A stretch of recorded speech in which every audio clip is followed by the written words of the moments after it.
Cuffs are with you. Thank you all.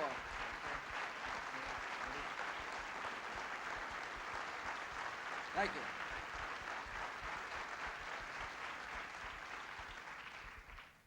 Bienvenidos.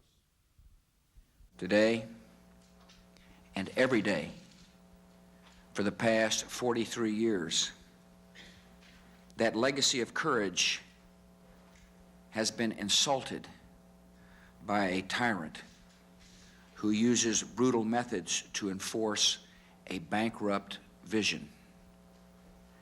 That legacy has been debased by a relic from another era who has turned a beautiful island into a prison. In a career of oppression, Mr. Castro has imported.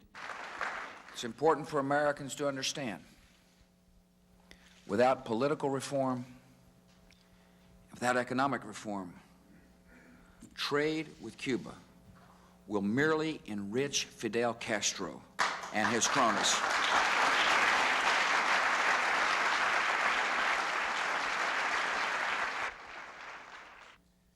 With real political and economic reform, trade can benefit the Cuban people and allow them to share in the progress of our times.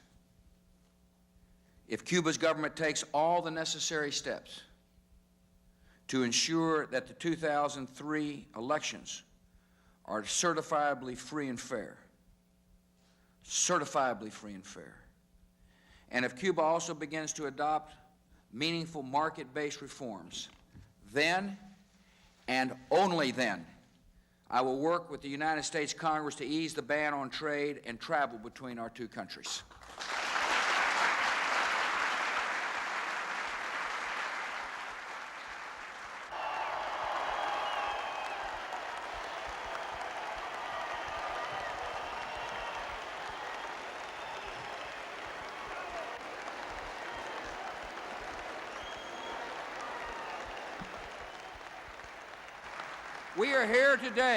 We are here today to proclaim loudly and clearly to the entire world, to todos, that the Cuban people's love of liberty cannot and will not be denied.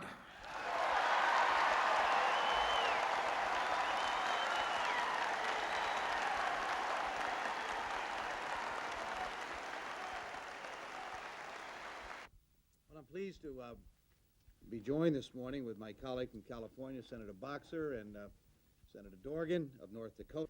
The Bush administration and the Castro administration on these particular points are very much alike, and that they're both refusing to listen to the voices of their own citizens calling for change. U.S.-Cuban relations are held hostage to a small minority in each country. President Bush confirms this belief by getting on Air Force One, flying off to Florida to hold a fundraiser for his brother in Little Havana.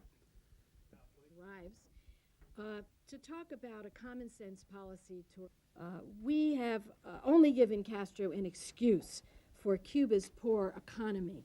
What a foolish policy that is. In other words, instead of loosening the grip of a dictator, we've tightened his grip.